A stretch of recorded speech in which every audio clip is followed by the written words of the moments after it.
오늘 우리가 읽은 말씀에 크게 두 가지로 우리들에게 교훈하고 있는 말씀이 있습니다.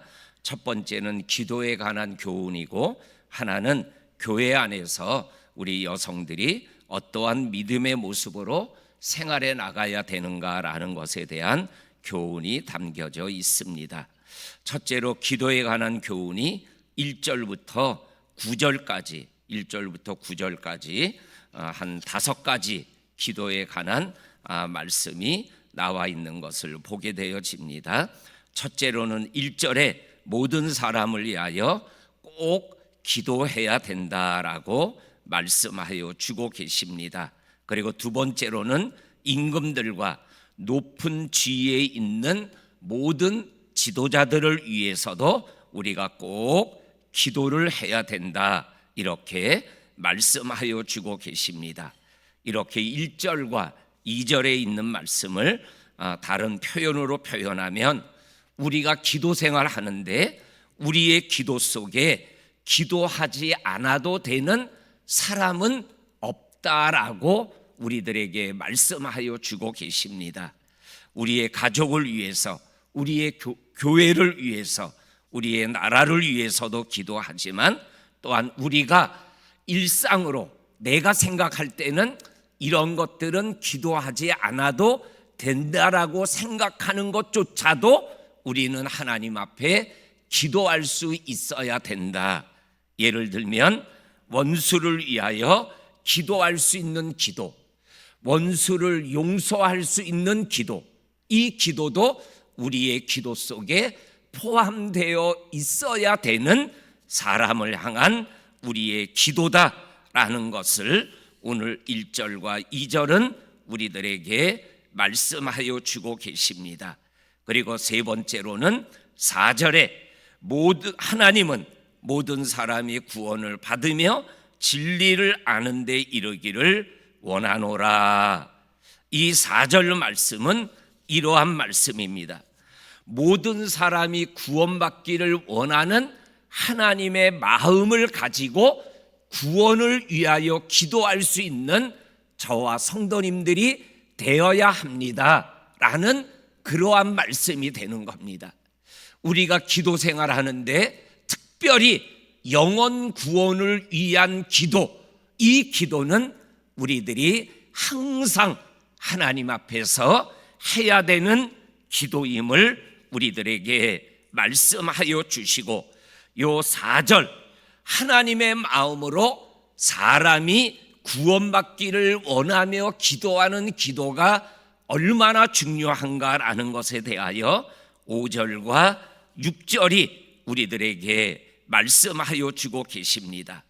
하나님은 한 분이시고, 또한 하나님과 사람 사이의 중보자도 한 분인데, 그 한 분은 곧 사람이신 예수님이시다, 이렇게 말씀하여 주시면서 구원을 위하여 하나님이신 예수님이 이 땅에 오셔서 오직 예수님만 하나님과 사람 사이에 구원의 중보자가 되신다라는 것을 말씀하여 주시고 있는 것을 우리들이 기억하며, 정말로 하나님의 마음으로 영혼 구원을 위한 우리의 기도를 우리들이 하나님 앞에 올려드려야 될 줄로 믿습니다.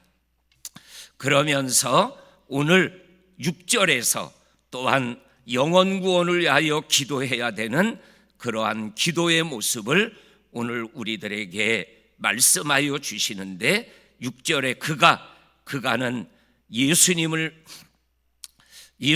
말씀합니다. 예수님이 모든 사람을 위하여 자기를 대속물로 주셨으니 기약이 이르러 주신 증거니라. 예수님이 십자가에 달려 죽으신 것은 몇몇 사람, 자기를 믿는 몇몇 사람들만을 위하여 십자가상에 죽은 것이 아니라는 거예요. 십자가에 예수님을 믿든 안 믿든 모든 사람을 위하여, 인류를 위하여 십자가에 대속물로 예수님이 달리신 거라는 거예요. 그런데 우리는 그 십자가 예수님을 믿음으로 구원을 받은 거고, 믿지 않는 자들은 아직 때가 되어 믿지 못하고 있는 것임을 우리들은 기억하며, 오늘 4절과 5절과 6절에서 영원 구원을 위하여 자기 몸을 십자가의 대속물로 주시고 중보자로 이 땅에 사람으로 오신 예수님의 마음으로, 하나님의 마음으로 이 영원 구원을 향한 간절한 기도를 우리들이 하나님 앞에 올려드릴 수 있어야 됨을 우리들에게 말씀하여 주고 계십니다. 그래서 오늘 이 7절 말씀도 바로 4절, 5절, 6절과 연결되어져 있는 말씀인데, 요 7절에 이를 위하여, 요 이를 위하여라는 것은 바로 예수 그리스도가 인류를 구원하기 위하여 사람으로 오셔서 십자가에 자기를 대속물로 주신 이것을 증거하는 것, 이 증거하는 것을 위하여 내가 복음을 전파하는 자로, 사도로, 특별히 이방인들에게 복음을 전하는 이방인들의 영적 스승으로 내가 세움을 받은 것은 바로 복음을 증거하기 위함이다라고 말씀하시면서, 정말로 하나님의 마음으로 모든 사람이 구원받기를 원하는 그러한 믿음의 기도를 우리들이 하나님 앞에 올려드려야 됨을 우리가 이 새벽 또 한 번 기억하고, 어제와 오늘 전도 생방송을 통해서 한 영혼을 구원하기를 원하는 우리의 기도가 하나님 앞에 상달될 줄로 믿습니다.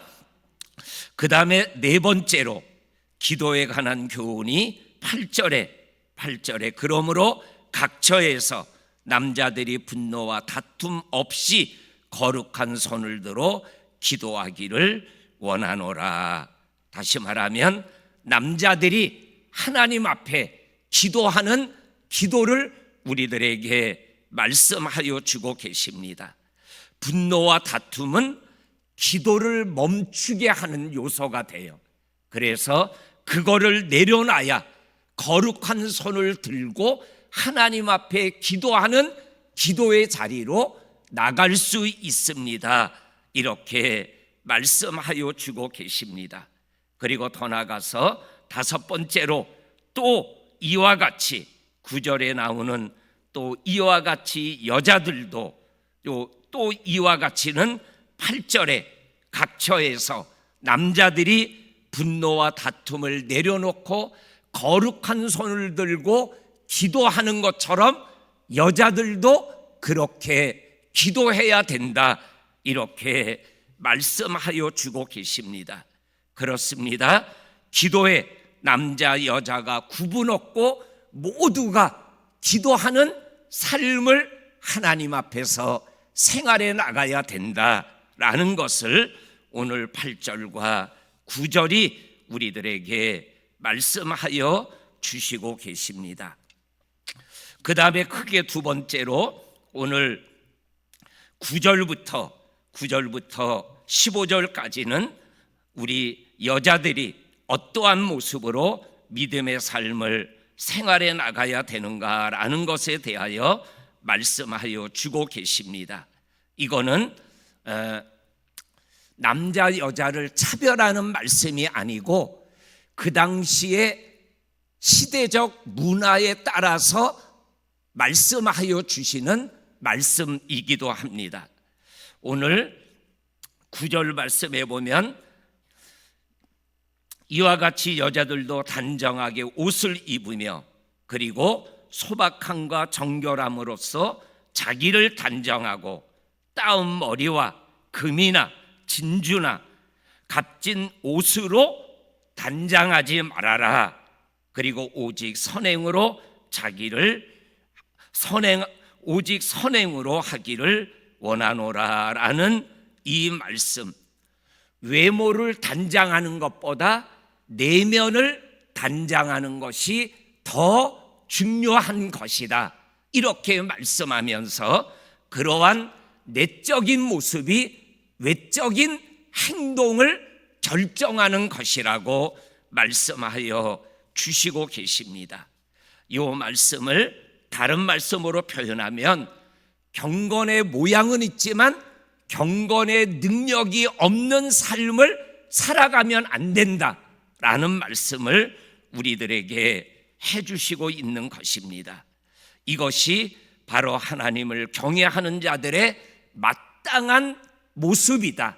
이것이 외적인 치장보다 내적인 치장이 더 하나님을 경외하는 자의 모습이고 모습이어야 됨을 우리들에게 말씀하여 주고 계십니다. 그리고 두 번째로 11절에서 15절까지 있는 말씀에 보면 여자는 일체에 순종함으로 조용히 배워라. 여자가 가르치는 것과 남자를 주관하는 것은 허락하지 아니하니 오직 조용할지니라. 요 11절과 12절에 있는 말씀은 그 당시는 남자들은 배우는 자리가 있었지만 여자들은 배움의 자리가 없었어요. 여자들이 배우는 자리는 교회가 배울 수 있는 유일한 학교와 같은 공동체였어요.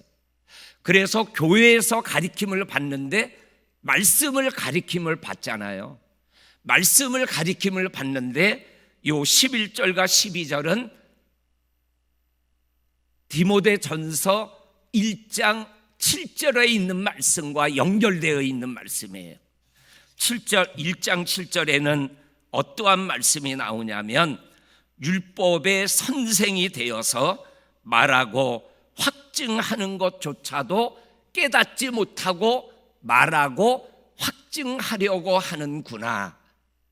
내가 말하고 있는 것에 대하여 자기가 확실하게 깨닫지 못하고 말한다라는 거예요. 그렇게 말하면 안 된다라는 거죠. 근데 여인들이 교회 안에서 배운 진리에 대하여 가르치는데 자기가 제대로 알지도 못하면서 말하는 것에 대하여 조심해라. 확실하게 알기 전에는 말하는 것을 좀 침묵해라 라는 말씀이 되는 것입니다. 그래서 이 말씀과 연결되어지는 말씀은 남자 여자를 떠나서 사무엘상 2장 13절부터 18절까지 있는 말씀을 보게 되면 홈리와 비느하스라는 제사장이 성경을 읽어보니까 하나님을 알지 못하더라 이렇게 기록되어 있더라고요.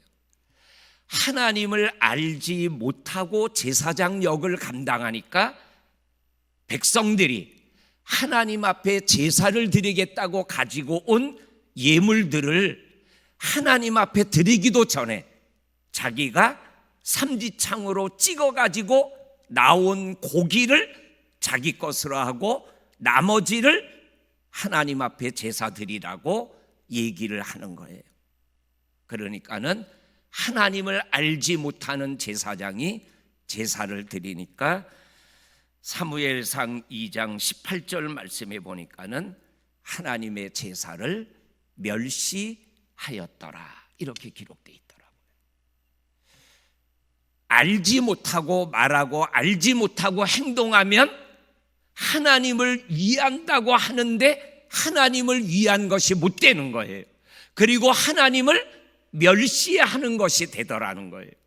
그러니까는 이거 남자나 여자를 떠나서 우리가 교회 안에서 말해야 되고 또한 확증해야 되는 것에 대해서는 내가 확실히 알고 얘기해야 될 때가 있음을 우리들에게 말씀하여 주고 계십니다.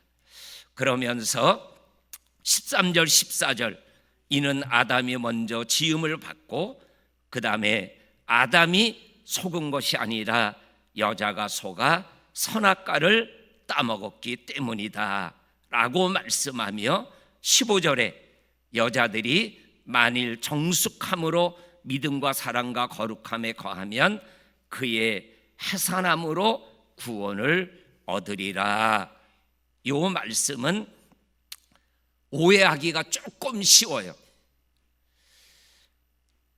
15절 말씀을 번역 성경으로 제가 읽어드리면, 여자들이 자녀를 낳고 정숙하게 믿음과 사랑과 거룩에 거하면 구원을 얻으리라, 이렇게 번역되어 있어요. 이 번역 성경도 읽어보는데 잘 이해가 안 되더라고요. 그래서 주석을 찾아보니까는 이렇게 해석해 놓고 있더라고요. 그게 확실하게 깨달음이 오더라고요. 그게 뭐냐면은 아담과 하와가 선악과 때문에 죄를 져서 하와에게 너에게 해산하는 고통을 더하리라 그랬어요. 그 해산하는 고통을 통해서 내가 선악과를 따먹은 죄가 이러한 고통을 가져왔구나, 내가 이러한 죄를 지면 아니 되는구나 라고 깨닫게 되어지면 그것이 나로 하여금 구원의 걸음을 걷게 하는 믿음의 걸음이 되고, 그리고 거룩함의 걸음이 되어서 죄와 멀어진 삶을 살아가게 됩니다, 이렇게 말씀하고 계시더라고요. 우리 성도님들, 우리들이 믿음의 길을 걸어가며 해산의 고통 때문에 하와는 죄 문제로부터 더욱더 믿음 가운데 거하고 거룩함과 그리고 또한 사랑 가운데서 믿음길을 걸어가며 영생하는 자가 될 수 있었음을 우리들에게 말씀하여 주시는 이 말씀을 우리들이 기억하면서 믿음 안에서 온전한 하나님의 사람으로 살아가는 저와 성도님들이 될 수 있기를 주의 이름으로 간절히 축원합니다. 아멘. 하나님 아버지 감사합니다. 오늘도 저희들에게 믿음을 허락하여 주셔서 주의 전에 나와 기도하는 자가 되게 하시고 말씀 가운데 하루를 시작하게 하여 주시니 감사합니다. 오늘도 전도 생방송을 통해서 구원받는 사람이 일어나게 하여 주시고 다니엘 기도회를 통해서 하나님이 주시는 은혜의 은총에서 기도의 깊이를 더하게 하여 주시고, 또한 수능시험을 준비하는 아들, 딸들을 하나님이 끝까지 동행하여 주셔서 하나님 수능시험을 잘 감당하는 우리 믿음의 아들, 딸들이 되게 하여 주옵소서. 돌아오는 주일날 장로 7분을 피택하는 공동의회가 있는데 이 일을 통하여 하나님의 교회로 든든히 서가는 역사가 있게 하여 주옵소서. 고 박대성 장로님 발인이 오늘 육지에서 있습니다. 발인하고 아보자는 장례의 모든 절차를 하나님이 지키시고 인도하여 주옵소서. 예수님의 이름으로 기도하옵나이다. 아멘.